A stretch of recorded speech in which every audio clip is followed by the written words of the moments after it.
Blade of the guillotine gleams in the morning sun, hungry for the blood of a condemned woman. Isabel, a widowed peasant branded as a traitor, stands moments from death. Her crime, refusing to surrender the only thing her late husband left her. But as the executioner reaches for the release rope, hoofbeats thunder across the cobblestones. The king himself has arrived to halt her execution, shocking everyone present.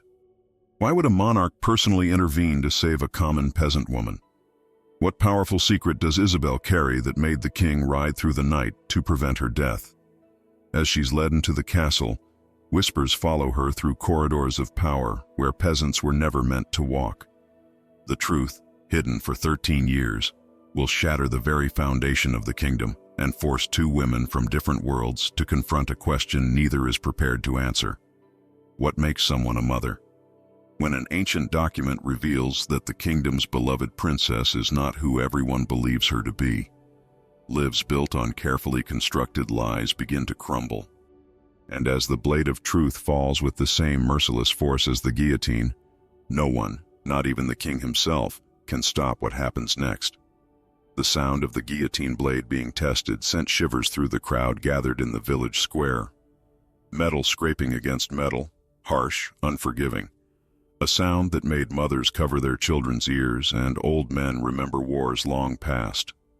Dawn had barely broken, painting the eastern sky in shades of bloodied orange, as if nature itself anticipated the coming execution. Isabel felt her throat close as rough hands pushed her forward. The cobblestones beneath her bare feet were slick with morning dew, causing her toes to curl involuntarily against the cold. Her wrists, bound with coarse rope, had lost feeling hours ago. The simple worn dress that hung from her thin frame still carried the scent of the herbs she'd gathered just 3 days earlier, before the soldiers had dragged her from her cottage. "Traitor!" someone hissed from the crowd. The word hung in the air like poison. Isabel's eyes darted toward the sound, catching the gaze of a merchant whose fine clothes contrasted sharply with the villagers' rags. Something in his expression, a twitch at the corner of his mouth, a gleam of satisfaction in his eyes, made her stomach twist into knots. This was the man who wanted her land, who had whispered lies into powerful ears when she refused to sell the only thing her husband had left her. The executioner, a mountain of a man with hands like gnarled tree roots, adjusted the position of the wooden frame. His movements were methodical, practiced, betraying no emotion as he prepared to take another life. The blade above caught the first true rays of morning sun, reflecting light directly into Isabel's eyes. For a moment she was blinded, and in that flash of white, memories crashed through her mind. Her husband's final breath as fever took him, the weight of the small leather pouch she had buried beneath the floorboards of her home, the secret that would die with her. A child's wail pierced the heavy silence. Isabel turned, her matted hair falling across her face, to see a small boy no more than 5 years old clinging to his mother's skirts. The child's eyes, wide with confused terror, locked with hers. Something stirred in Isabel's chest, a sharp ache that threatened to bring her to her knees. How many mothers had lost children to hunger during last winter's famine? How many children would grow up never knowing why their parents had disappeared? The injustice of it all burned in her throat, fiercer than any fear of death. "She is no traitor!" The shout came from somewhere deep in the crowd. An elderly man with a back bent from decades of farm work pushed forward, his weathered face contorted with righteous anger. "She is a victim of the powerful. They want her land, nothing more." Before he could say another word, 2 guards moved with surprising speed, their armored gloves connecting with the old man's face. He crumpled to the ground, blood trickling from his split lip. Isabel trembled, but not from fear of the blade that would soon separate her head from her body. She trembled with the weight of her unspoken truth, a secret that could change everything if only she had the courage to speak it. But who would believe a condemned woman? Who would listen to her final words when the powerful had already decided her fate? The secret would die with her, buried alongside her bones in an unmarked grave outside the village walls. The bells began to toll, 9 solemn strikes that traditionally preceded an execution. Each resonant sound seemed to vibrate through Isabel's very bones. The captain of the guard stepped forward, unrolling a parchment with deliberate slowness. His voice, trained to carry across battlefields, boomed through the square.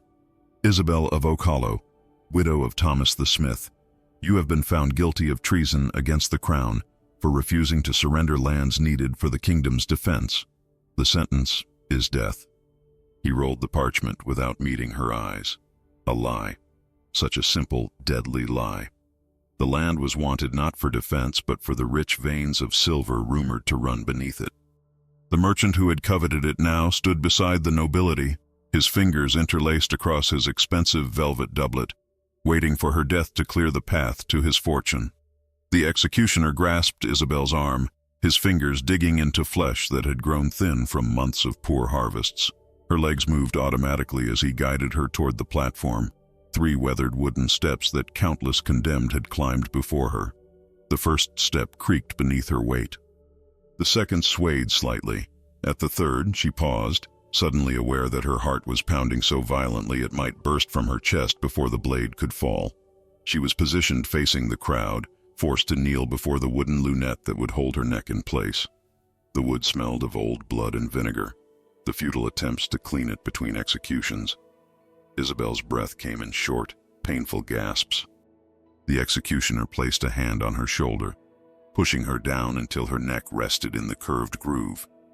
The upper portion of the lunette was brought down, trapping her. Isabel stared at the crowd through strands of her dark hair. Faces blurred together, some sympathetic, others eager, most simply relieved it wasn't them beneath the blade today. Would anyone remember her name by winter? Would anyone speak of the widow who refused to bow to corruption? The executioner stepped back, reaching for the rope that would release the blade. Isabel closed her eyes, a single tear tracing a path down her dirt-smudged cheek. In her mind, she whispered goodbye to the life she had known, to the secret she had kept for far too long. Then came the sound that stopped everything. Hoofbeats, thundering against cobblestone, growing louder by the second. The crowd parted like wheat before a scythe as a magnificent white stallion burst into the square, its rider's cloak billowing behind him like storm clouds. The king.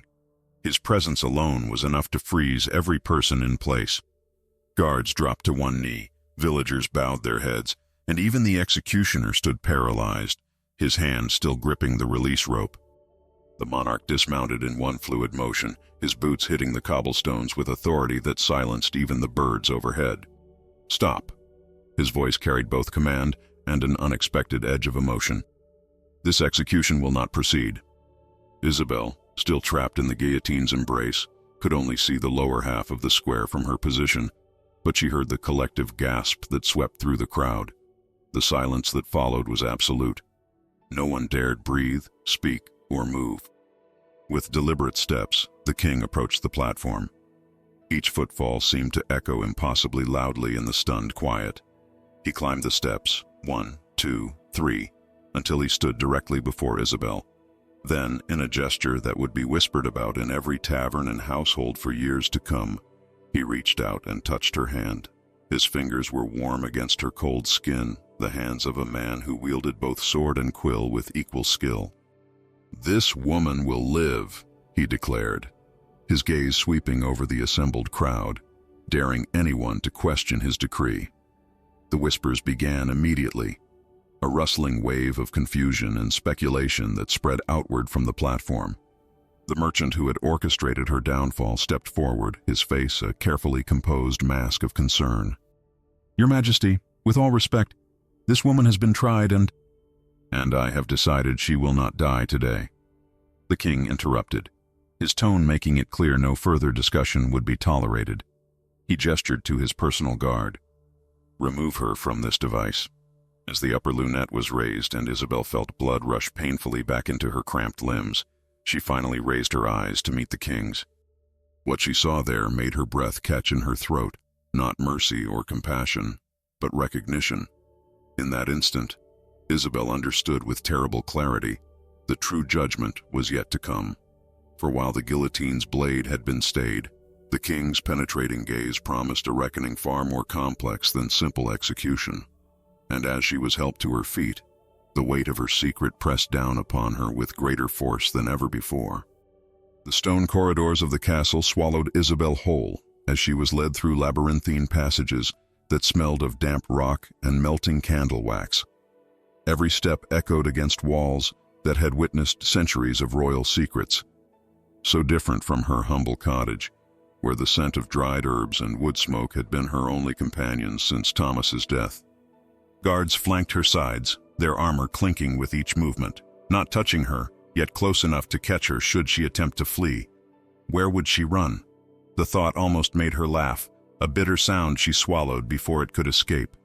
Isabel's legs trembled beneath her as exhaustion threatened to overcome her. The shock of her near execution, followed by the king's unexpected intervention, had left her body drained of all strength. Yet something deeper than physical fatigue weighed upon her.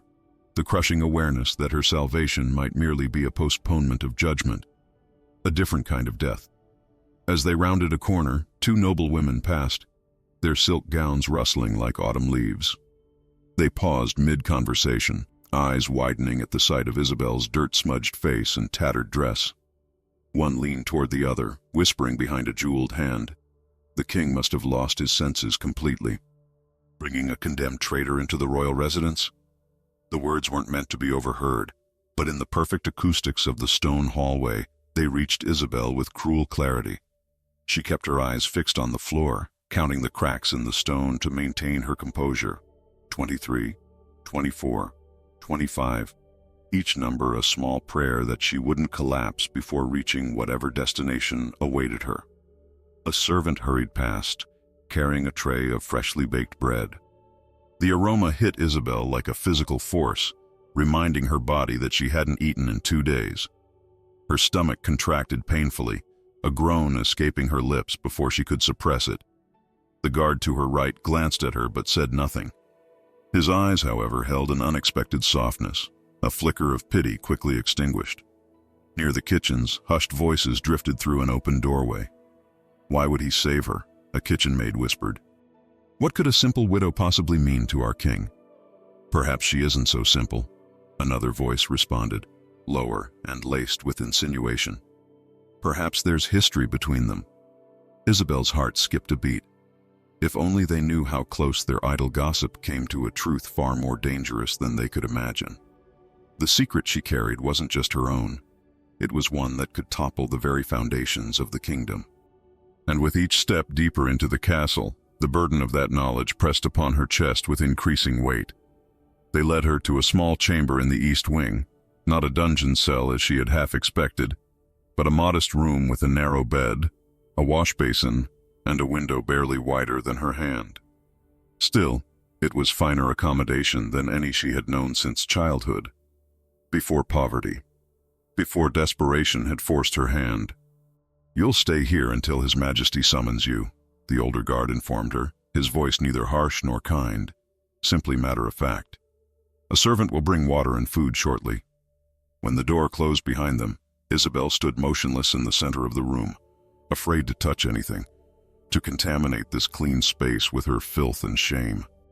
Only when she heard the retreating footsteps fade did she allow herself to sink onto the edge of the bed, her body folding in upon itself like a withered flower. The fireplace stood empty and cold, black with the residue of fires long extinguished. Isabel stared into its depths, seeing not the ashes, but the reflection of her own life. What little warmth she had once known, now reduced to cinders. Silent tears tracked through the grime on her cheeks. Not tears of relief at being spared, but tears of dread for what was to come. Living was not the mercy it appeared to be. Living meant facing the consequences of secrets long buried. With each passing hour, the risk grew that all would be revealed. The past seared her heart like a branding iron, marking her forever as someone who had made choices no mother should face. And for the first time in years, Isabel allowed herself to consider the unthinkable. Has the time finally come to reveal the truth? A soft knock interrupted her thoughts. A young servant girl entered with a tray of bread, cheese, and a pitcher of water. She set it down quickly, avoiding eye contact, and hurried back to the door. But before leaving, the girl paused, her curiosity apparently overcoming her fear. They say the king himself rode into the village to stop your execution, she said, her voice barely above a whisper. Is it true? Isabel looked up, meeting the girl's gaze. Yes, she replied simply, her voice hoarse from hours of silent terror. Why would he do that for? The girl stopped herself, flushing with embarrassment at her near rudeness. For someone like me? Isabel finished for her, a sad smile touching her lips. That is the question that keeps the castle whispering, isn't it? The servant girl nodded, her young face both apologetic and eager for gossip she could trade in the servants' quarters. I wish I knew the answer, Isabel lied, the words tasting like ash in her mouth. The girl, disappointed by the lack of revelation, slipped out of the room, leaving Isabel alone with her thoughts and the first real food she'd seen in days. She ate mechanically, without tasting, her mind racing through possibilities. Was the king's action truly mercy? Or did he suspect what she had hidden all these years? The bread turned to stone in her stomach as she considered that he might already know everything and was simply waiting for the right moment to confront her. Night fell outside her small window, casting the room in shadows that seemed to move with a life of their own. Isabel lay atop the covers, fully clothed, too exhausted to undress yet too anxious to sleep. The castle groaned and settled around her, an ancient beast with secrets far older than her own. Somewhere distant, a door slammed. Footsteps passed her room and faded.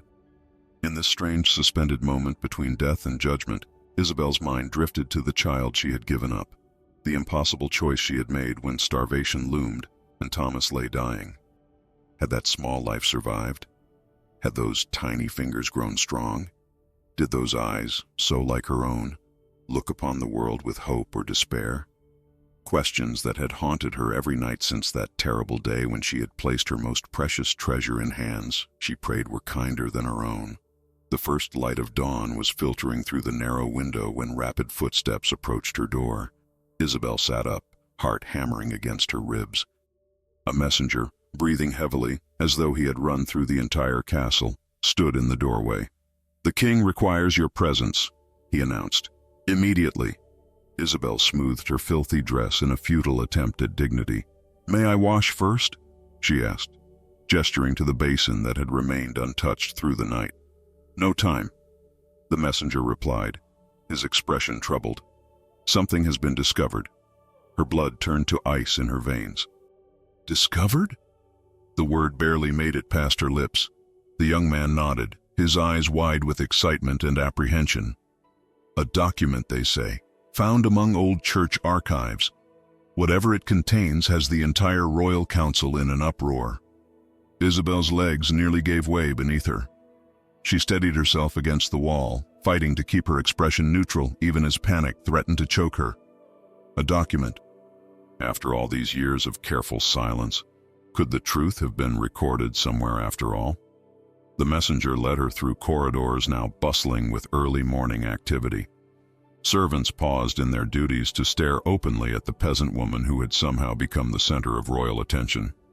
Isabel kept her gaze fixed forward, though she felt each curious glance like a physical blow. They approached the great hall, where 2 guards stood at attention before massive oak doors engraved with the royal crest. Inside, she could hear raised voices, urgent, agitated discussions that fell silent as the messenger announced her arrival.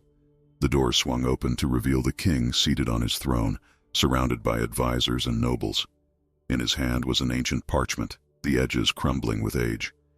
When his eyes met hers across the vast expanse of the hall, Isabel saw what she had feared most.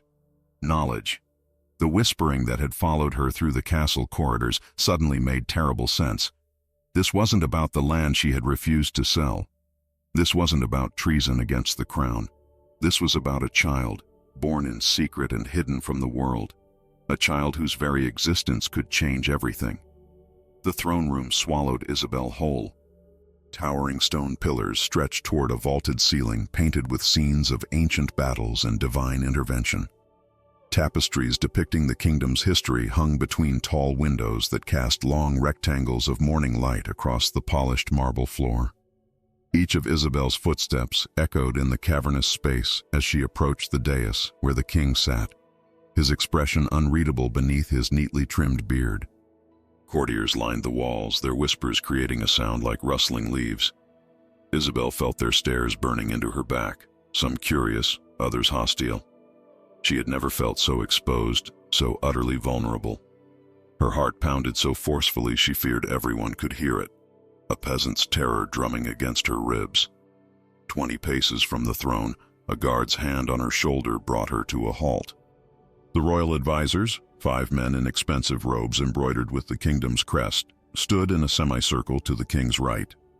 To his left, the captain of the guard and 3 soldiers watched her with hands resting on sword hilts, as if this starving widow might somehow threaten their sovereign. "Isabel of Ocalo," the king said, his voice neither harsh nor gentle, but weighted with authority that filled every corner of the room. "Do you know why you stand before me today?" She opened her mouth to respond, but her throat had gone dry as desert sand. A small cough then. "Because your majesty spared my life." The words emerged as barely more than a whisper. "That is only part of the truth," he replied. The parchment in his hands crackled as he adjusted his grip. "And truth, it seems, has become a rare commodity where you are concerned." Isabel felt a cold sweat break out along her spine. Her legs trembled beneath her tattered dress, threatening to give way. What did he know? How much had been revealed? The question screamed in her mind, but she remained silent, eyes lowered in deference, or perhaps to hide the fear she knew would be visible there. The king stood suddenly, descending the 3 steps from his throne with deliberate movements. The entire room seemed to hold its breath as he approached her.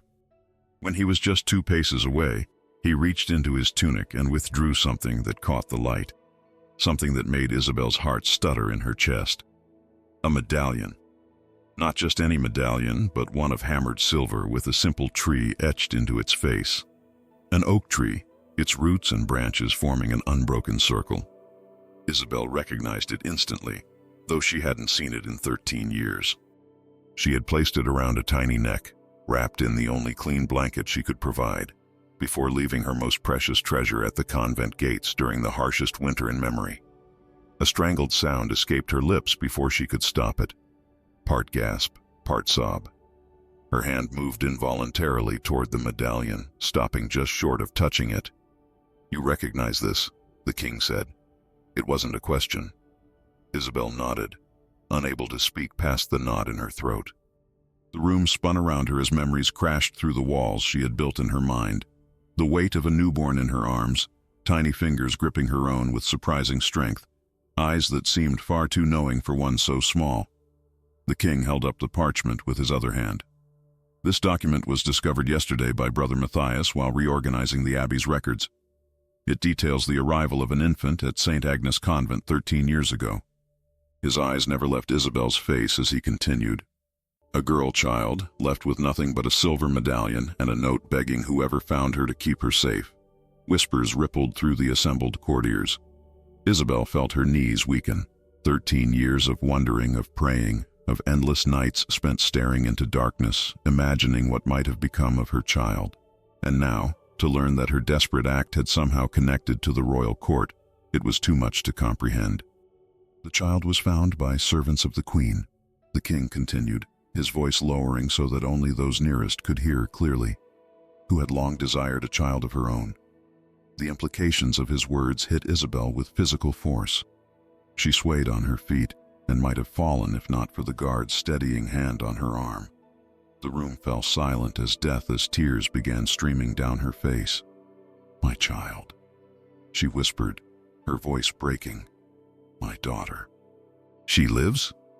The impact of the question hung in the air, resonating through the vast chamber.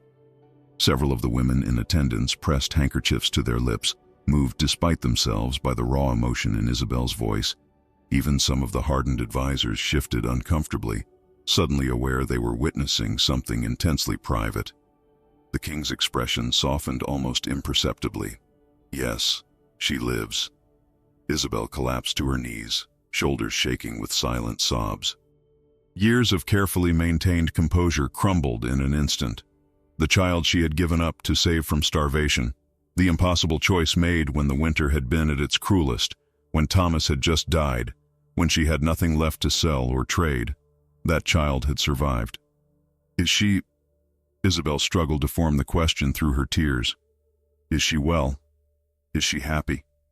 A new tension filled the air, something unspoken but palpable. The king glanced toward his advisors, several of whom frowned in warning.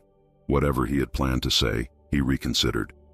She has wanted for nothing, he said finally. Isabel looked up at him through tear-blurred vision, sensing there was more, much more, he wasn't telling her. Please, she whispered. I only ever wanted her to be safe, to have food, shelter, the things I could not provide. The king turned the medallion over in his palm, studying it as if it might contain some hidden message. Your intentions may have been pure, he acknowledged, but there are complications you could not have foreseen. One of the advisors stepped forward, his elaborate robe rustling against the marble floor. Your Majesty, he began, his tone cautious but insistent. Perhaps it would be best to continue this discussion in private. The king waved him back with a gesture that brooked no argument. No. Too much has been hidden already. He fixed his gaze on Isabel once more. The child you left at the convent was indeed taken in by the queen's household, but not as a servant or ward as you might assume. Isabel's breath caught in her throat as she began to understand. The queen, who had suffered multiple miscarriages and had been told she could bear no children, presented the infant as her own miracle child, born during a private retreat to the summer palace, with only her most trusted ladies in attendance. The king's voice remained steady, but something in his eyes, a mixture of old pain and resignation, told Isabel how difficult this revelation was. The child was raised as the royal heir. The throne room erupted in shocked murmurs. Several nobles made the sign of the cross, while others simply stared in disbelief. Isabel remained frozen, unable to process what she was hearing. You mean, she finally managed, her voice barely audible. Yes, the king confirmed, loud enough now for all to hear. The child you abandoned 13 years ago has been raised as the princess of this realm, the future queen. Isabel felt as though the floor had opened beneath her. Her daughter, the tiny, hungry infant she had given up in desperate hope of saving her life, was now the most privileged person in the kingdom. The revelation was too enormous to comprehend, too fantastic to be believed. Yet the truth of it was written in the king's solemn expression and in the stunned faces of everyone present. This document, the king continued, raising the parchment, contains the testimony of Sister Agnes, who received the child that night. She recorded everything, the medallion, the condition of the infant, even a description of the woman she glimpsed fleeing into the snow, a description that matches you precisely. Isabel's mind reeled with implications. If her daughter was the princess, then the girl had been living a lie her entire life. And if the truth became widely known, Your Majesty, one advisor interjected urgently, the succession. If word spreads that the princess is not of royal blood. Silence! The king's command echoed against the stone walls. He turned back to Isabel, who remained kneeling, trembling with the weight of what she had learned. When he spoke again, his voice had softened. Rise. No mother should kneel while speaking of her child. On legs that threatened to give way at any moment, Isabel struggled to her feet. What will happen now? She asked, the question encompassing a universe of uncertainty. Before the king could answer, the great doors of the throne room swung open. Every head turned as a royal guard hurried in, his face tense with urgency. He approached the throne and bowed deeply. Your Majesty, he announced, his voice carrying in the sudden hush. The Queen requests your immediate presence. She says it cannot wait. The king's expression darkened. He glanced from the guard to Isabel, then to the medallion still in his hand. In that moment, Isabel saw something she never expected to witness in a monarch. Fear. Take her back to her chamber, he instructed the captain of the guard, nodding toward Isabel. Post 2 men at her door. No one enters or leaves without my direct order. As Isabel was led away, she looked back over her shoulder. The king stood motionless in the center of the throne room, the silver medallion clutched tightly in his fist, staring after her with an expression that chilled her to the bone. Whatever came next, she realized, would change not only her life, but the future of the entire kingdom. The impact was inevitable now. The secret had been revealed, and somewhere within the castle walls, a young girl who believed herself born to royalty was about to have her entire world shattered. News traveled through the castle like wildfire in drought-stricken fields, spreading from chamber to chamber, whispered between servants, murmured behind cupped hands. Though no official announcement had been made, the shocking truth had escaped the throne room's thick oak doors. The kingdom's beloved princess, the cherished heir to the throne, was not of royal blood. She was a peasant's daughter, abandoned as an infant and raised unwittingly as royalty. Queen Eleonora received the news in her private solar, where morning light streamed through stained glass windows, casting rainbow patterns across silk tapestries and polished oak furniture. The messenger, a trusted lady-in-waiting who had served her since childhood, delivered the words with trembling voice and downcast eyes, unable to witness the devastation they would cause.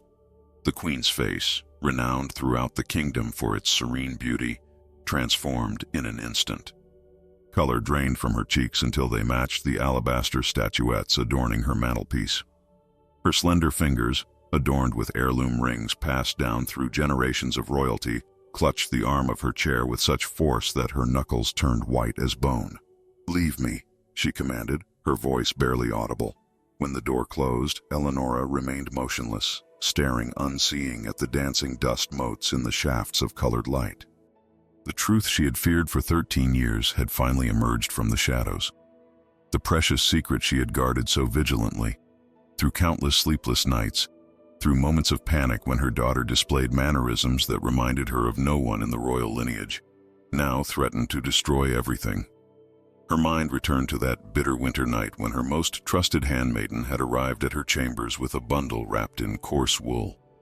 "A miracle, Your Majesty," the woman had whispered, placing the infant in her arms.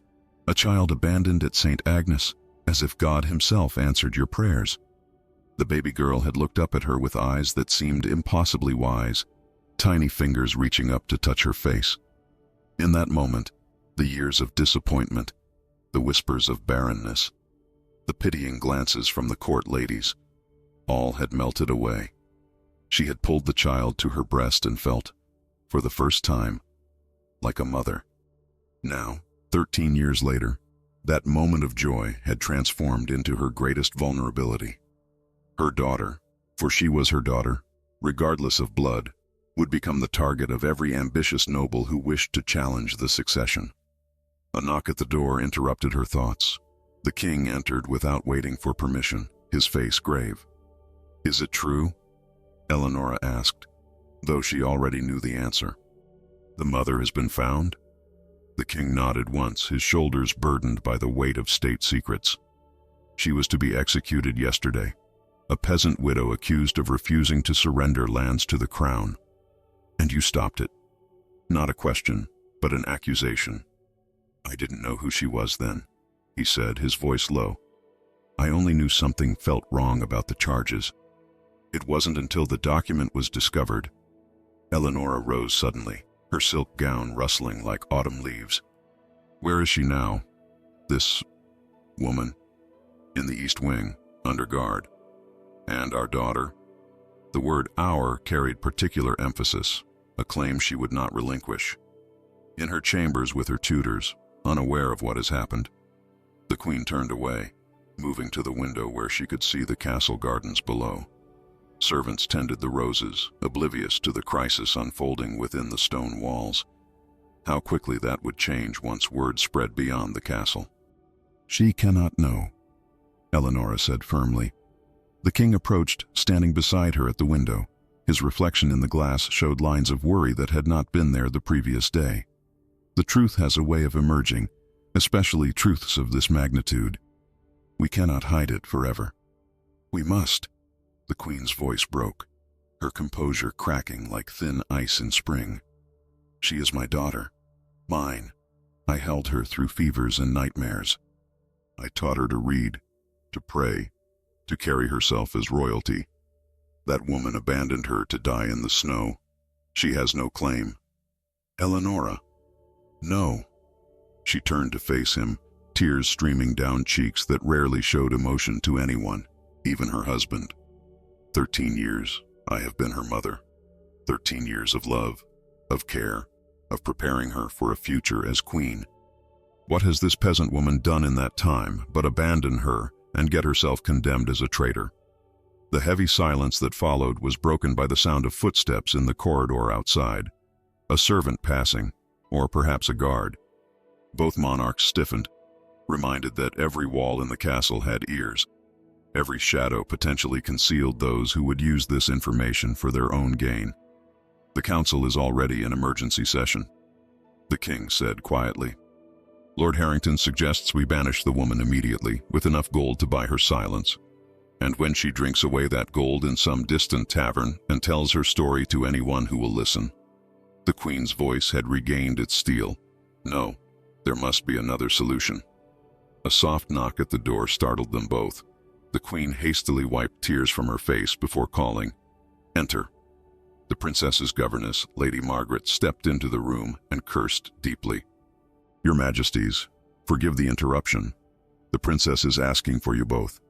She says she overheard the guards speaking of a mysterious woman brought to the castle, and her imagination has been captured by the story." The king and queen exchanged a look of alarm. "What exactly did she hear?" the king asked. "Only fragments, Your Majesty. That a woman was saved from execution by your direct intervention, and that she now stays in the East Wing under guard. The princess's curiosity is considerable." It was an understatement. Their daughter had always possessed an insatiable thirst for knowledge, a trait that had both delighted and exhausted her tutors. Once her interest was piqued, she pursued answers with relentless determination. "Tell her we will speak with her this evening," the queen said, struggling to keep her voice steady, "after we have attended to urgent matters of state." When Lady Margaret had gone, Eleonora sank back into her chair, her body suddenly heavy with exhaustion. "We need time," she murmured, more to herself than to her husband. "Time will not make this easier," he replied gently. "Nothing will make this easier." The words burst from her like water through a broken dam. "Do you understand what this means?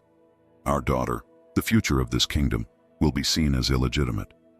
Every noble house with a distant claim to the throne will begin positioning themselves. The peace we have maintained for a generation could unravel in days." The king knelt beside her chair, taking her trembling hands in his. It was a gesture from their youth, before crowns and responsibilities had created a careful distance between them.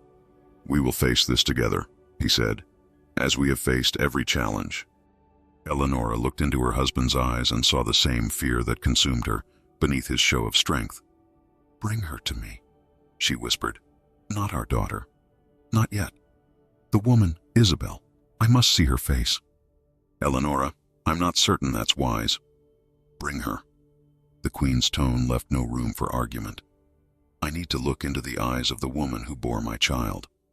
The word "my" hung between them, heavy with 13 years of love and care. The king nodded once and rose to summon a messenger.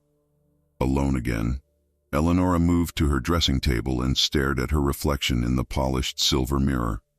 The face that looked back at her was composed once more, regal and controlled, though her eyes still held the raw pain of a mother whose deepest fear had materialized.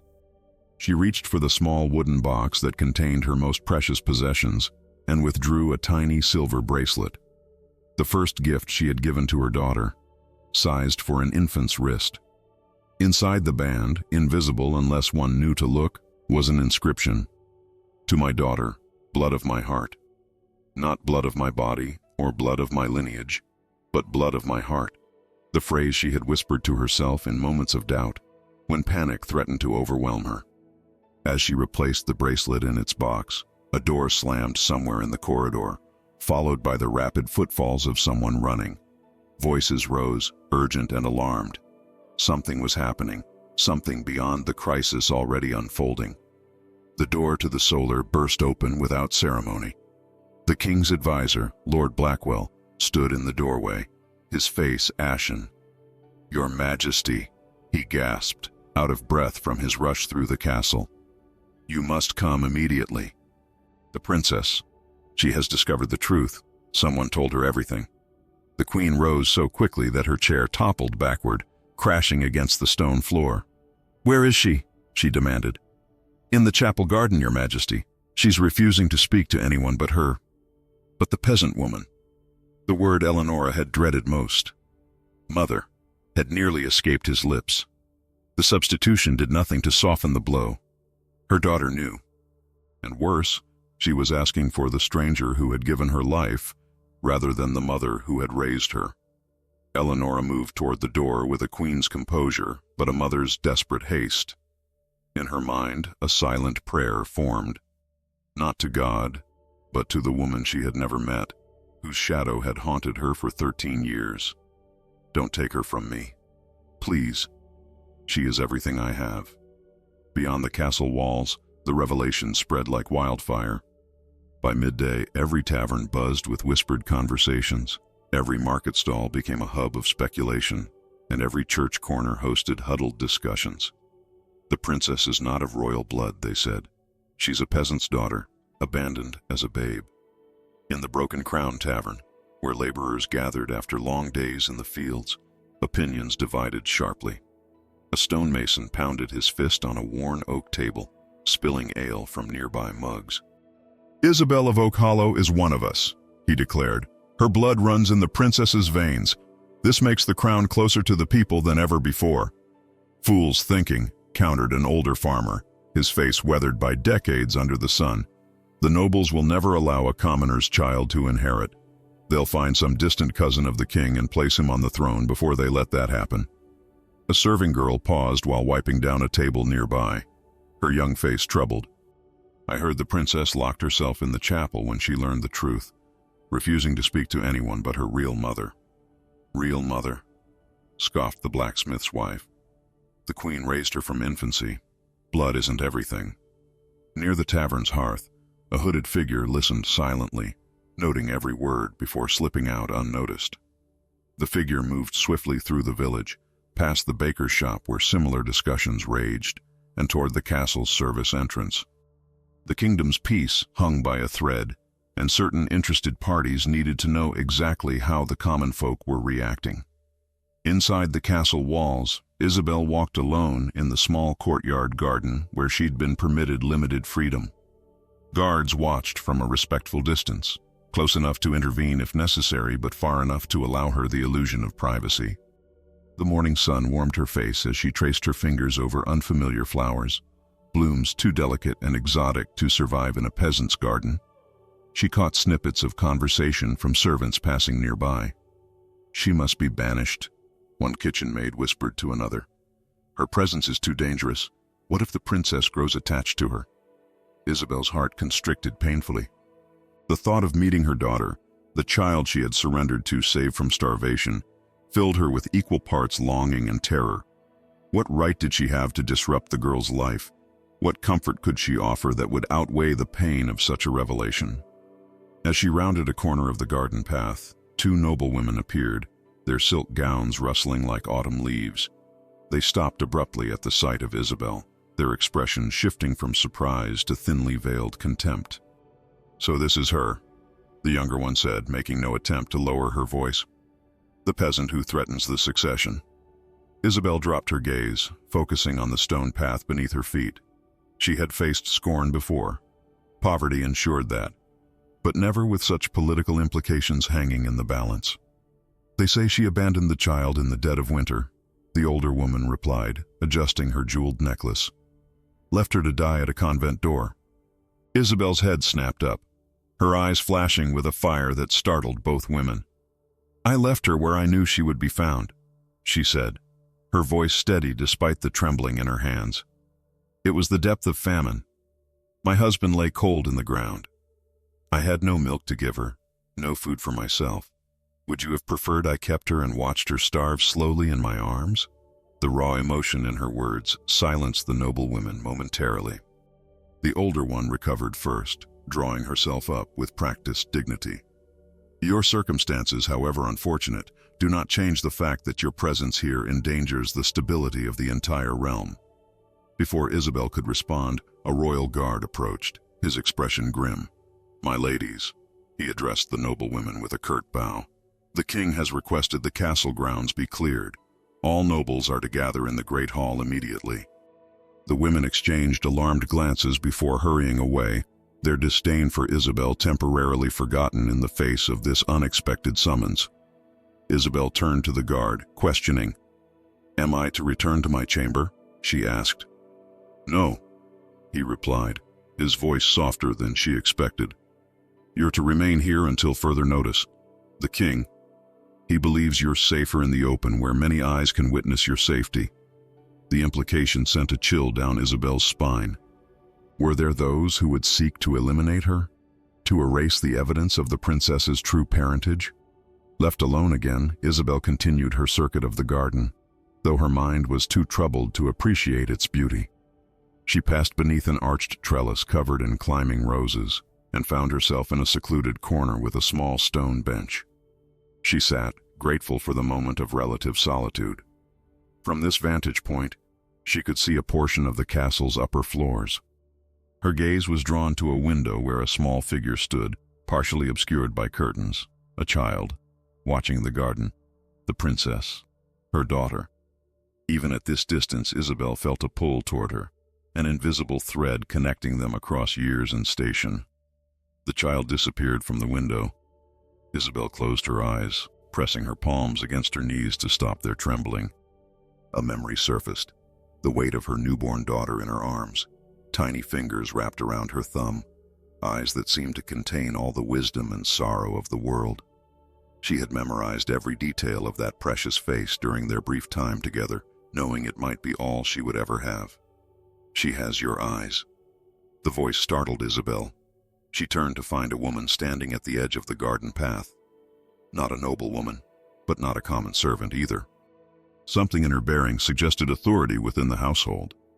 "Lady Margaret," the woman introduced herself with a small curtsy that seemed more habit than deference. I was the princess's governess." Isabel stood quickly, uncertainty making her awkward. "I don't understand." "The princess dismissed me this morning," Lady Margaret explained, a flicker of pain crossing her features. "She said she needed time alone to reconcile what she has learned." "You've raised her," Isabel said softly, recognition dawning. "You've been with her all these years." Lady Margaret nodded, moving closer to sit on the bench Isabel had vacated. After a moment's hesitation, Isabel joined her, maintaining a respectful distance. 13 years, the governess confirmed, since she was brought to the castle as an infant. I was there the night she arrived, wrapped in a coarse blanket with only a silver medallion to identify her. Isabel's throat tightened. The medallion was my mother's, the only thing of value I had left. A silence fell between them, filled with unasked questions. Finally, Lady Margaret spoke again, her voice low. "She's asking for you, the princess. She wants to meet you." The words Isabel had both longed for and dreaded hung in the air between them. "And the queen?" she asked. "The queen is—" Lady Margaret paused, choosing her words carefully. "She is struggling. She has raised the princess as her own. Loved her without reservation. The thought of losing her is unbearable. I didn't come here to take her away," Isabel said, the words rushing out before she could reconsider them. "I didn't even know she lived, let alone lived here as—" She couldn't finish the sentence, the reality still too fantastic to voice aloud. "Nevertheless, your presence changes everything," Lady Margaret replied. She glanced toward the castle, her expression troubled. "The court is in chaos. Some call for your immediate removal. Others see opportunity in this disruption." "Opportunity?" Isabel repeated. "Power shifts create opportunities for those positioned to take advantage," Lady Margaret explained. "There are nobles who have long resented the king's policies, his attempts to reduce their privileges, his increased taxes on their lands to fund public granaries. They see this crisis as a chance to force concessions." The political dimensions of her situation crashed down upon Isabel with new weight. Her personal drama, the miracle of finding her long-lost daughter alive, was merely one thread in a complex tapestry of power and ambition. Lives beyond her own, beyond even her daughter's, hung in the balance. A commotion at the far end of the garden drew their attention. A nobleman had entered, flanked by 2 personal guards, a violation of protocol, as only royal guards were permitted to bear arms within the castle grounds. He moved with purpose, scanning the garden until his gaze landed on Isabel. Lady Margaret stood quickly. "Lord Harrington," she murmured, concern evident in her voice. "You should go, now." Isabel rose, sensing danger, but unwilling to flee. "Why? What does he want?" "Nothing good," Lady Margaret replied tersely. "He's the king's cousin and third in line for succession, or he was, until the princess was born. If she were to be declared illegitimate..." Understanding dawned on Isabel with terrible clarity. This man would benefit directly from her daughter's disgrace. And she, Isabel, was the living proof that could seal that disgrace permanently. Lord Harrington approached, his expensive boots crunching on the gravel path. His face, handsome in a cold way, wore an expression of calculated interest. "So this is our mysterious guest," he said, his voice smooth as polished marble. "The woman who has set the entire court ablaze with speculation." Before Isabel could respond, the garden door burst open again. The king himself strode in, accompanied by his personal guard. His expression darkened at the sight of Lord Harrington. "Cousin," the king said, his voice carrying a clear warning. "The council awaits your presence in the Great Hall. I don't recall giving you permission to wander the private gardens." A tense silence stretched between the two men, laden with unspoken threats. Finally, Lord Harrington offered a bow that stopped just short of insolence. "Forgive me, Your Majesty. Curiosity got the better of me." His gaze shifted to Isabel, lingering in a way that made her skin crawl. "I merely wanted to meet the woman responsible for our current situation." "The council, Harrington. Now." The king's tone left no room for argument. With one last measuring look at Isabel, Lord Harrington departed, his guards close behind. The king turned to Lady Margaret. "Take her inside, through the servants' passage. Bring her to my private study. It's time we resolve this matter, before more damage is done." As Isabel followed Lady Margaret toward a small door half hidden by ivy, she heard the unmistakable sound of raised voices from the village beyond the castle walls. The rumble of discontent was growing, the potential for unrest increasing with every passing hour. The future of the kingdom balanced on a knife's edge, and somehow, she, a simple widow who had only wanted to save her child, now held that future in her peasant hands. Lord Harrington burst through the heavy oak doors of the king's private study, his usually composed demeanor shattered. Clutched in his trembling hand was a letter, its broken seal smeared with what appeared to be blood. Not much, just enough to convey a deadly seriousness to its contents. His face had lost all color, making the thin scar along his jawline stand out like a slash of white lightning against storm clouds. "Your Majesty," he gasped, not bothering with customary formalities. "This was delivered to my chambers by a hooded messenger who vanished before my guards could question him." The king, who had been deep in conversation with his most trusted advisor, rose abruptly from behind the massive desk inlaid with maps of the kingdom. Sunlight streaming through the leaded windows illuminated dust particles dancing in the air between them, momentarily frozen in the sudden tension. "What is the meaning of this intrusion?" the king demanded, though the alarm in Harrington's eyes gave him pause. "A threat, Your Majesty." Harrington thrust the parchment forward. "Against the throne, against all of us." The king took the letter, his brow furrowing as he read. With each line, his expression darkened until he appeared to have aged 5 years in mere moments. The letter was concise but devastating in its clarity. Should the princess's true parentage be officially confirmed, forces were prepared to rise against the crown. The message named no individuals, no specific groups, but its implication was unmistakable. Someone within the court's highest circles was prepared to plunge the kingdom into civil war rather than accept a princess of common blood. The king's breathing grew labored as the full weight of the situation pressed upon him. He sank back into his chair, the letter still clutched in his hand. The bloodied seal, a deliberate theatricality meant to emphasize the seriousness of the threat, had stained his fingertips crimson. "Who else has seen this?" he asked, his voice unnaturally calm. "No one, sire. I came directly to you." The king studied his cousin's face, searching for any hint of deception. Lord Harrington had always been ambitious, his position as third in succession making him a natural focus of concern in any matter of royal legitimacy. Yet the fear in his eyes appeared genuine. Perhaps even those who stood to gain from this crisis recognized that open conflict would destroy everything of value. "Summon the captain of the guard," the king ordered his advisor. "Double the watch on the castle walls. No one enters or leaves without my express permission." As the advisor hurried to comply, the king turned back to Harrington. "This stays between us for now. The last thing we need is panic spreading through the court." Harrington nodded stiffly. "And the woman? The peasant mother? Her continued presence here only fuels the fire." The king's jaw tightened. "I am well aware of the complications her presence creates, but rushing to judgment would be equally dangerous." A soft knock at the side door interrupted their tense exchange. Lady Margaret entered, followed by Isabel, whose simple dress and unadorned hair stood in stark contrast to the opulence of the royal study. She paused at the threshold, instantly registering the charged atmosphere. Lord Harrington's expression hardened at the sight of her. Without acknowledging Isabel, he turned back to the king. "I'll leave you to your guest, but remember, Your Majesty, there are forces gathering that will not wait while you deliberate." With a perfunctory bow, he strode from the room, the main doors closing heavily behind him. Isabel remained near the side entrance, her posture reflecting years of knowing her place in the presence of nobility. Eyes slightly lowered, hands clasped before her, ready to withdraw at the slightest indication. The king motioned for her to approach.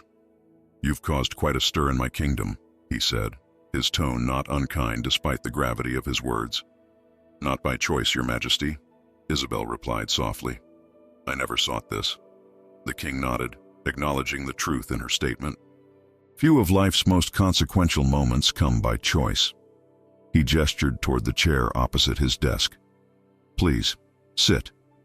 Isabel hesitated, unused to such courtesy from those in power. Cautiously, she perched on the edge of the chair, her back straight as a blade. "The Queen wishes to speak with you," the king said, studying her reaction closely. Isabel's heart stuttered in her chest. "The Queen? I don't understand." "Don't you?" The king's penetrating gaze seemed to see through her carefully maintained composure. "She has raised your daughter as her own for 13 years. Loved her, taught her, prepared her for a life you could never have given her. Now she faces losing everything because of a truth she never created." The implications of his words hung heavy in the air between them. Isabel struggled to find her voice. "I didn't come here to take her away," she finally managed. "I didn't even know she was alive until yesterday. Yet here you are," the king observed, "and nothing can be as it was before." Isabel felt tears threatening to form, but she held them back through sheer force of will. She had not survived poverty, widowhood, and near execution to crumble now. "What does the Queen want from me?" Before the king could answer, the door connecting to the royal apartments opened. The Queen entered, her regal bearing unmistakable, despite the shadows beneath her eyes that spoke of a sleepless night. Her gaze fell immediately on Isabel, assessing the woman who had given birth to the child she had raised as her own. The room grew impossibly still. Even the dust motes seemed to pause in their dance through the sunbeams. Isabel rose instinctively, then dropped into a deep curtsy, her eyes fixed on the intricate pattern of the carpet beneath her feet. "Leave us," the Queen commanded, her voice surprisingly gentle despite the steel beneath it. The king hesitated only briefly before complying, closing the door softly behind him. Alone with the woman who had shaped her daughter's life, Isabel remained in her submissive posture, afraid to move, to breathe, to shatter the fragile moment with any wrong action. "Rise," the Queen said, "and look at me." Isabel straightened slowly, finally meeting the Queen's gaze directly. What she saw there surprised her, not hatred or contempt, but the raw, vulnerable pain of a mother terrified of losing her child. The Queen moved closer, studying Isabel's features with uncomfortable intensity. "She has your eyes," she said finally. "I always wondered where those eyes came from. Neither the king's family nor mine has that particular shade of amber." Isabel swallowed hard. "Your Majesty, No," the Queen interrupted, raising a hand. "Let me speak first." She moved to the window, looking out over the castle grounds where courtiers and servants went about their duties, oblivious to the drama unfolding within these walls. My daughter, and she is my daughter, regardless of whose body brought her into this world, asked me a question this morning that I could not answer. Isabel remained silent, sensing the importance of whatever would come next. She asked me, the Queen continued, her voice barely above a whisper, if she could love us both without betraying either. She turned back to face Isabel, emotion finally breaking through her royal composure. What would you have me tell her? The question stripped away all pretense, all considerations of status and protocol. It laid bare the heart of the matter. Two women, connected by love for the same child, standing at a crossroads that would shape all their lives. Isabel's voice trembled when she finally spoke. Tell her that love is not water in a cup, where more for one means less for another. Tell her that love multiplies with each person who carries it. Something shifted in the Queen's expression, not quite softening, but a recognition, perhaps, that the woman before her was more than a simple peasant, more than an inconvenient truth to be managed. If you truly love her, the Queen said, moving closer until barely an arm's length separated them, if you truly want what's best for her, you might need to leave her with me. The words struck Isabel like a physical blow, though she had told herself repeatedly that she had no right to disrupt her daughter's life. Hearing it spoken aloud made the sacrifice unbearably real. She is the future Queen, the Queen continued, her voice gaining strength. Trained since infancy for a role few can imagine. The burden of the crown is heavy enough without adding the confusion of two mothers, two identities, two worlds pulling her apart. Tears spilled down Isabel's cheeks, beyond her control now. And what of her wishes? She asked. Does she not deserve to know the truth of her own life? The truth? The Queen's laugh held no humor. The truth is that you left her to die in the snow. I left her to live. Isabel's voice rose with sudden passion. I had nothing, no food, no future, nothing but death to offer her. I left her where I knew she would be found, would be cared for. I gave her away because I loved her too much to watch her starve in my arms. The raw emotion of her outburst seemed to fill the entire chamber. For a long moment the two women stared at each other, the truth of Isabel's sacrifice hanging in the air between them. Before either could speak again, a commotion erupted in the corridor outside. The door burst open without ceremony, revealing one of the king's personal guards, his face taut with urgency. Your Majesty, he addressed the Queen with a hasty bow, forgive the intrusion. The king requires your presence immediately. An urgent matter has arisen concerning... His eyes flicked to Isabel, then back to the Queen. Concerning the princess. The Queen's composure returned instantly, royal training overriding all personal emotion. What has happened? She's gone, Your Majesty. She left a note saying she needed time alone to think, but no one can find her anywhere in the castle. The blood drained from the Queen's face. Isabel felt her own heart constrict with sudden fear. The guard continued, his voice dropping lower. And there's more. Lord Harrington's men report seeing someone matching the princess's description being escorted through the west postern gate by a hooded figure less than half an hour ago. The implication struck both women simultaneously. The bloodied threat, the mysterious disappearance, the hooded figure, all pointed to a terrifying conclusion. The princess, confused and vulnerable after learning of her true parentage, had become the perfect target for those who wished to use this crisis for their own ends. The Queen turned to Isabel, their previous tension forgotten in the face of shared maternal fear. It seems, she said, her voice hollow with dread, that our differences no longer matter. Our daughter is in danger. Dawn's first light crept through the stained glass windows of the castle chapel, casting kaleidoscope patterns across the worn stone floor. Isabel knelt alone before the altar, her peasant dress a stark contrast to the opulence surrounding her. She hadn't slept. How could she, when her daughter, the child she had surrendered 13 years ago, was missing, possibly in the hands of those who would use her as a pawn in their political games? The chapel door creaked open behind her. Isabel didn't turn, expecting another guard come to ensure she hadn't somehow escaped during the night. Instead, the king's voice broke the silence. I thought I might find you here. Isabel rose quickly and cursed, her joints stiff from hours of kneeling on cold stone. Any news, Your Majesty? The king looked as haggard as she felt, his eyes rimmed red, his normally immaculate beard untrimmed. He carried a document in his hand, yellowed with age, its edges crumbling. My men continue searching. Every village within a day's ride is being combed. Every boat at the harbor inspected. He moved to stand beside her, gazing up at the ornate crucifix hanging above the altar. But I've discovered something. Something you should know. Isabel held her breath, afraid to hope for good news, yet desperate for any information. This document, the king continued, unfolding the parchment carefully, was found in archives even older than the one that revealed your connection to the princess. Brother Matthias discovered it hidden within the binding of a monastery ledger. It dates back to the time of your daughter's birth. Isabel's heart hammered against her ribs. What does it say? The king's expression grew grave. It records a conspiracy, Isabel. Your daughter wasn't simply found at the convent by chance. She was taken from you deliberately. The world seemed to tilt beneath Isabel's feet. She gripped the edge of a nearby pew to steady herself. Taken? I don't understand. I left her at St. Agnes myself. I wrapped her in my shawl, placed my mother's medallion around her neck. Yes, you did, the king confirmed. But what happened afterward wasn't the miracle of chance it appeared to be. According to this document, certain nobles had been watching you for months. Watching me? Isabel whispered, confusion and horror mingling in her voice. But I was nobody, a smith's wife in a village of no importance. The king's eyes met hers with unexpected gentleness. You were more than that, though you didn't know it. Your husband, Thomas, before he was a smith in Oak Hollow, he served as a squire to my father's master-at-arms.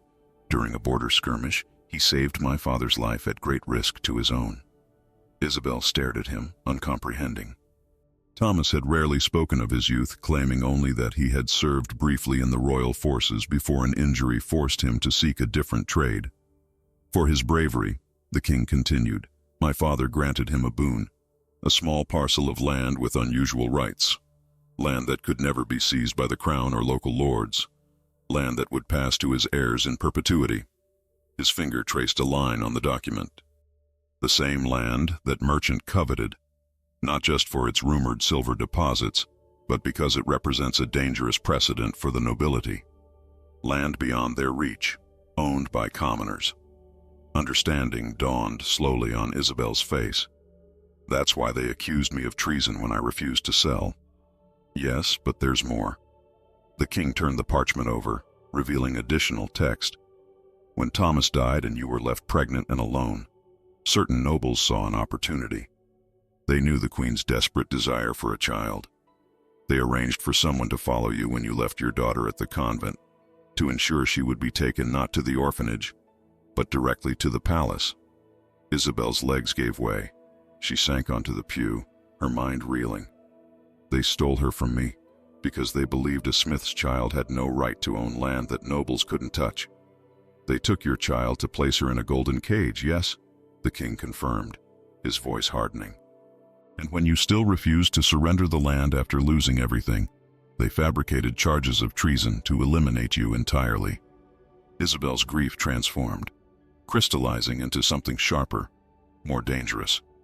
Who orchestrated this? Before the king could answer, rapid footsteps approached the chapel. The doors swung open to reveal the queen, her face pale but composed, her riding clothes replacing her usual court attire. They found her trail, she announced without preamble. A woodcutter saw a child matching our daughter's description being taken toward Ravencliff Abbey, Lord Harrington's ancestral estate. The king's expression darkened. Harrington, of course. You suspect him? The queen asked, glancing at the document in the king's hand. I do now. This record names no specific conspirators, but Harrington's family has coveted that land since my father granted it to Thomas. And with the princess declared illegitimate, Harrington would be next in line for the throne. Isabel rose, a newfound strength flowing through her veins. The pieces aligned with terrible clarity.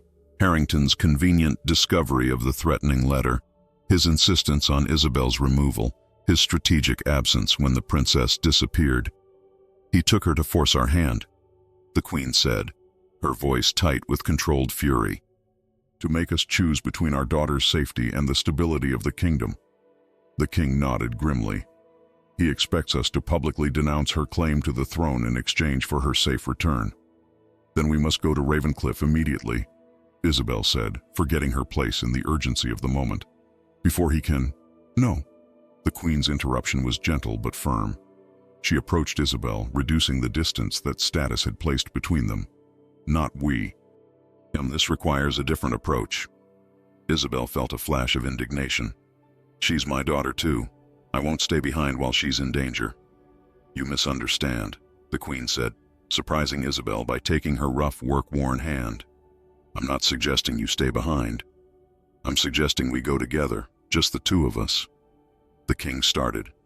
"Eleonora, you can't seriously—" "Think, husband," the queen cut him off.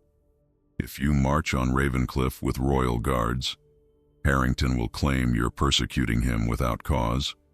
He'll hide her away or worse. But two women traveling alone, we might reach her before he realizes his plan has been discovered." Isabel looked at the queen with new respect. Beneath the royal exterior beat the heart of a mother as fierce as any village woman protecting her young. "It's too dangerous," the king protested. "If Harrington truly is behind this, he won't harm the queen," Isabel said, understanding dawning. "He needs her alive to legitimize whatever demands he makes. And he believes me to be a powerless peasant, no threat to his schemes." She turned to the queen. "When do we leave?" The queen's lips curved in a smile that held no warmth. "Within the hour. My most trusted lady-in-waiting has arranged 2 horses and simple traveling clothes. We'll pose as a noblewoman and her servant journeying to visit a sick relative." The king recognized the determination in both women's eyes and knew argument would be futile. "I'll arrange for scouts to ride ahead and for guards to follow at a distance.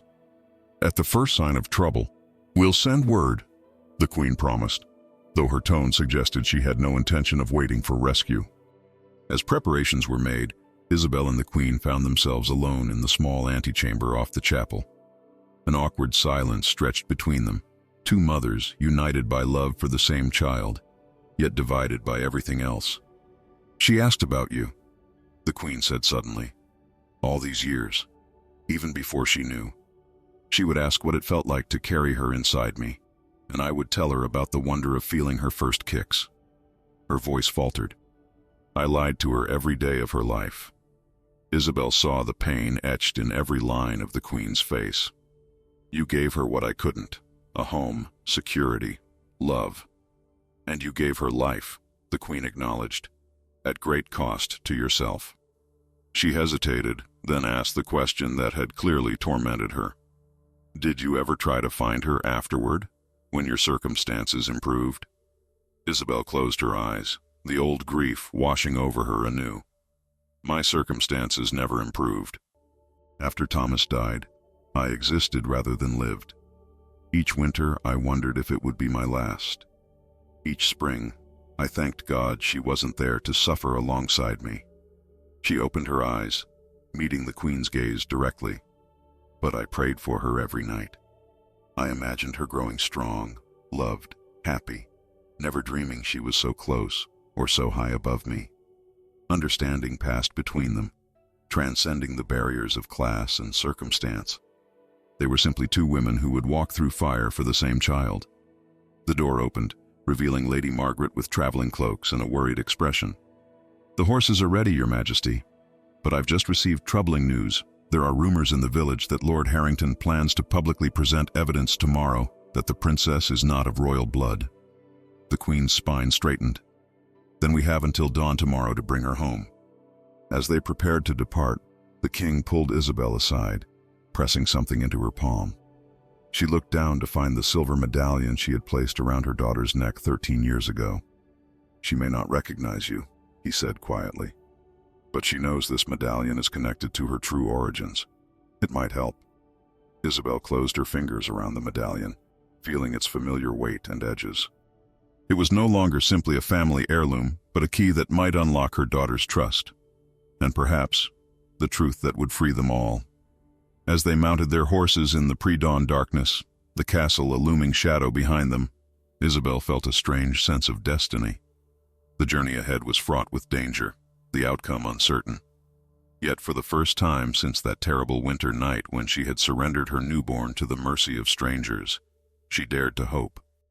The queen caught her eye as they urged their horses toward the castle gates. No words were needed. Whatever their differences, whatever the future held, they were bound together now by the most powerful force in any realm, a mother's love. Ravencliff Abbey loomed against the twilight sky, its ancient stone walls tinged blood-red by the setting sun. Built upon jagged cliffs overlooking the sea, the fortress-like structure had withstood 3 centuries of wars, sieges, and bitter coastal storms. Now it harbored a different kind of storm, a political conspiracy with a 13-year-old girl at its center. Isabel and the Queen approached on foot, having left their horses with a loyal woodcutter's family a mile back. Their journey had been swift but grueling, marked by tense silence and shared determination. The Queen's fine hands, unused to the rough leather of riding reins, had blistered and cracked. Isabel had torn strips from her own underskirt to bind them, an act of care that bridged momentarily the vast chasm between their stations. "There," Isabel whispered, pointing to a narrow servants' path winding around the abbey's eastern wall. "That will be less guarded than the main gate." The Queen nodded, pulling her plain wool cloak tighter around her shoulders. Gone were her jewels and silks. She wore the simple dress of a merchant's wife, her hair bound under a modest cap. Isabel was dressed as her servant, though the distinction between them had blurred with each mile traveled. "How do you know this place?" the Queen asked as they made their way carefully down the rocky slope toward the path. "Thomas, my husband, once repaired armor for Lord Harrington's father," Isabel explained, her voice low. "I accompanied him. While he worked in the forge, I helped in the kitchens." Her lips curved in a humorless smile. The nobility rarely noticed servants. "I walked these grounds freely, invisible to their eyes." The memory of that invisibility served them well now. As dusk deepened into night, they slipped along the servants' path, past the stables where sleepy grooms tended the evening feed, and toward a small door used for bringing in firewood and provisions.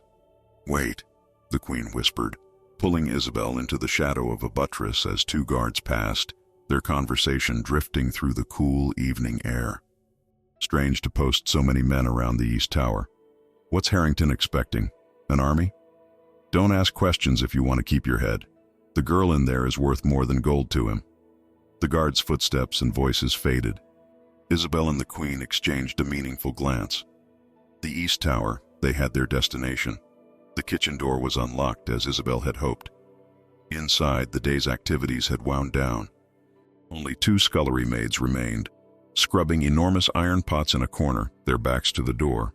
The Queen hesitated at the threshold, clearly unaccustomed to entering through servants' quarters, but Isabel guided her forward with gentle pressure on her elbow. They moved through the warm, yeasty-smelling kitchen and into a narrow corridor beyond. Isabel led with confidence born of memory, navigating the Abbey's labyrinthine passages as if 13 years had been merely 13 days.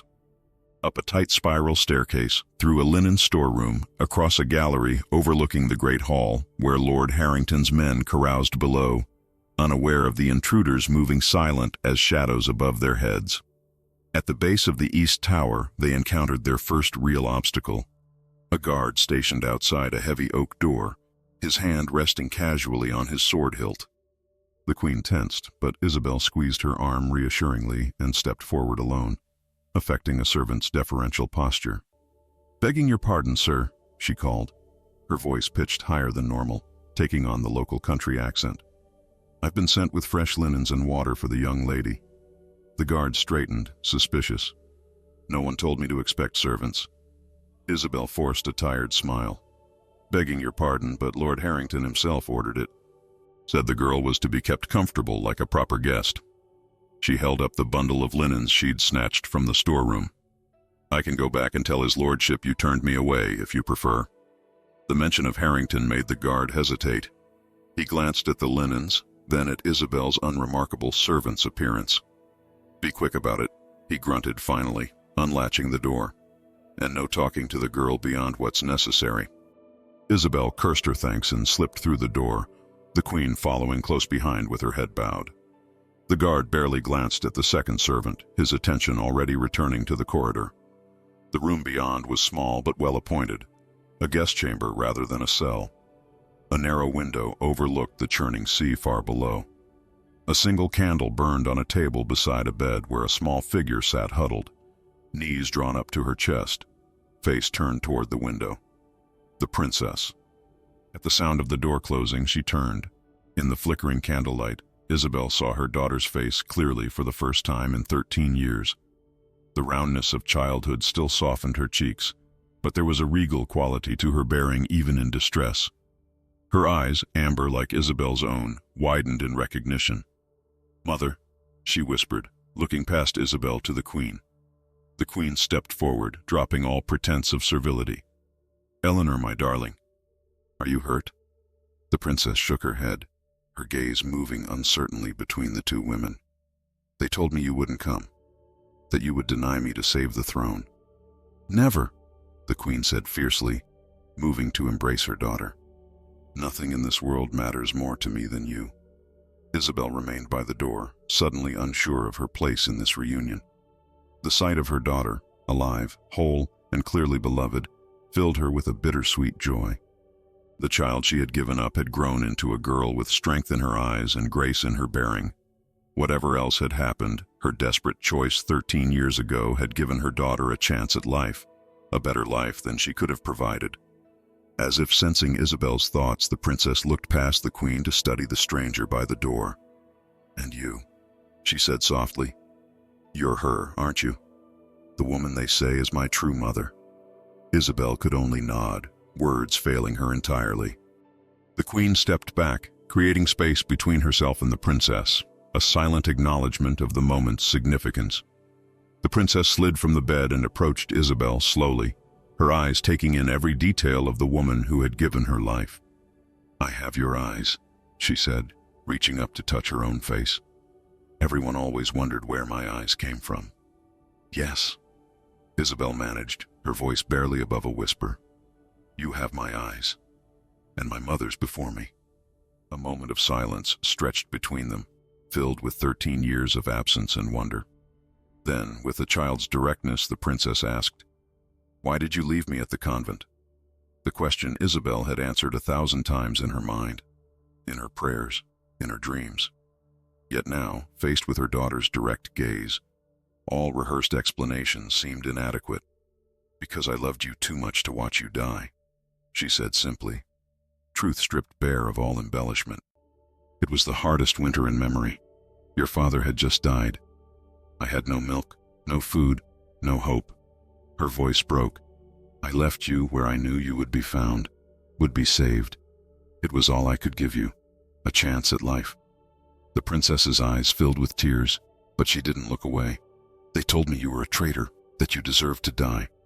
"Many things I am," Isabel replied. "Many mistakes I have made, but I have never betrayed you. Every day since I let you go, I have carried you in my heart." With trembling fingers, Isabel withdrew the silver medallion from her pocket, the one tangible connection between her past and this moment. "This was around your neck when I left you. It belonged to my mother, and her mother before her." The princess's hand moved to her throat, where the outline of something beneath her nightdress was visible. Slowly she pulled out an identical medallion. "This never leaves me," she whispered. "Even when they told me the truth about my birth, I kept it close. It felt important." Isabel stared at the twin medallions, one worn smooth by generations of touch, the other gleaming newer in the candlelight. Confusion flickered across her face. "There were two," the queen explained, her voice gentle. "When you were brought to the castle, the medallion came with you. I had a copy made immediately, an exact duplicate, and kept the original locked away.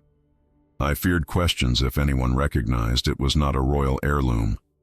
The princess looked between the two women, these mothers who had each loved her in their own way. "I don't understand everything that's happened," she said, her young voice steady despite her tears. "But I know I don't want to choose between you." The simple declaration, spoken with a child's clarity, cut through the tangled politics and painful histories that had brought them to this moment. Before either woman could respond, however, heavy footsteps sounded in the corridor outside, followed by the guard's voice raised in alarm. "My lord, I didn't expect—" The door burst open to reveal Lord Harrington, his face twisted with rage at the sight before him. "What is the meaning of this?" he demanded, hand moving to his sword. Two armed men appeared behind him, blocking the only exit. The queen stepped protectively in front of her daughter, royal authority returning to her bearing despite her servant's clothes. "The meaning, Harrington, is that your scheme has failed. The princess returns with us to the castle tonight." Harrington's laugh held no humor. "I think not, Your Majesty. In fact, your presence here plays perfectly into my plans." The grieving queen, rushing heedlessly into danger to save a child who isn't even hers by birth?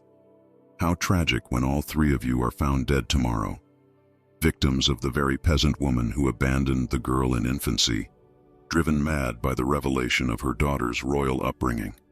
The cool calculation in his voice sent ice through Isabel's veins. This was no impulsive plot, but a carefully crafted strategy to seize power. With the princess, the queen, and the peasant mother all dead, Harrington would present himself as the stable choice for succession in a time of crisis. The princess moved forward suddenly, slipping past both her mothers to stand directly before Harrington. Though she barely reached his chest in height, she carried herself with remarkable composure. "I am not choosing between them," she said, her voice clear and carrying. "I want them both." Harrington blinked, momentarily thrown by the child's directness. "You speak as if I have a choice to offer you," he recovered, his tone patronizing. "How charming." "I do have a choice," the princess continued, undeterred. "And so do you, Lord Harrington. You can either step aside and allow us to leave, or you can proceed with your plan and face the consequences when my father the king discovers what you've done." A flash of uncertainty crossed Harrington's features. "The king doesn't know you're here. No one does." The queen smiled then, a small, dangerous smile. "Did you truly believe I would leave my husband uninformed? Royal guards are positioned throughout the forest surrounding this abbey. At dawn, if we haven't returned, they will storm these walls." It was a bluff, Isabel realized. A magnificent, desperate bluff. The king knew their destination, but had agreed to give them time to attempt a quiet rescue before sending in forces that might escalate the situation to bloodshed. For one breathless moment, the fate of 3 lives, and perhaps the kingdom itself, hung in the balance. Then the princess reached out, taking Isabel's rough hand in her left, the queen's elegant one in her right. "I don't choose between them," she repeated, her young voice somehow filling the room. "And I will not let you force such a choice on the kingdom." In that moment, something extraordinary happened, something that would be recounted in songs and stories for generations to come.